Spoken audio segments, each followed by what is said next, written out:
ভীমনগর ছোট্ট একটা গ্রাম, যেখানে সকাল মানেই হাসি ঠাট্টা, চায়ের দোকানের আড্ডা আর গ্রামবাসীর খুনসুটি। এই নাও আগুন গরম চা, সাবধানে খেও, না হলে মুখ দিয়ে ধোঁয়া উঠবে, মনে হবে ট্রেন ছুটছে। আরে এত গরম, মনে হচ্ছে জিভের রুটি সেঁকা যাবে। তোর জিভে রুটি সেঁকা হলে পাখি ডিম দিয়ে অমলেটও বানাবে, একেবারে হোটেল খুলে ফেলবি। আড্ডা জমে উঠেছে, কিন্তু জানিস তো ভীমনগরে শান্তি বেশি দিন টিকে না। আমি বাড়িতে গেলে বউ বলে, তুই তো ঘরে থাকলেই খরচ বাড়ে, তাই ভাবলাম খরচ বাঁচাতে দোকানেই থাকি। বাঁচাও, বাঘ ঢুকে পড়েছে গ্রামে, সবাই লুকাও। ভীমনগরে কেউ ভয় পাবে না, আমরা একসাথে বাঘ তাড়াবো, কিন্তু কাউকে সাহস দেখাতে হবে। রাজামশাই, আমি আছি, বাঘকে সরাতে হবে, মারতে নয়। আমরা সবাই মিলে জাল দিয়ে ধরব, তারপর জঙ্গলে ছেড়ে আসব।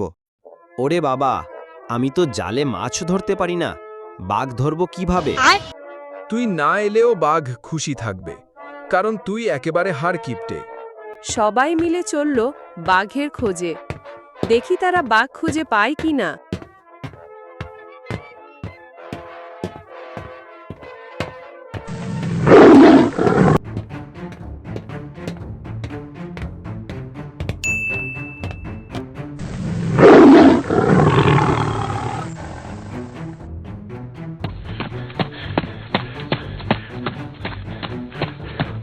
হঠাৎ বাহাদুরের মাথায় আইডিয়া আসে।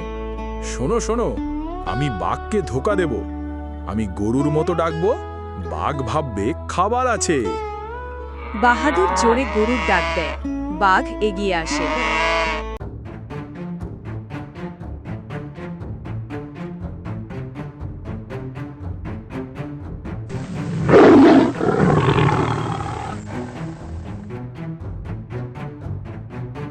শিবা সেই বাঘকে মেরে রাতে জঙ্গলে পাঠিয়ে দেয়।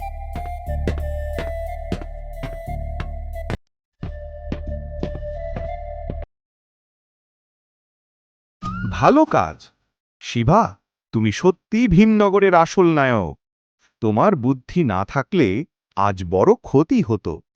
আমার একার কৃতিত্ব নয় রাজামশাই, সবাই মিলে সাহায্য করেছে। আর আমার ডাক ছাড়া তো বাঘ আসতোই না। আমি না থাকলে বাঘ খিদেই মরে যেত। ভীমনগরে প্রতিটি দিন নতুন কাহিনী আনে।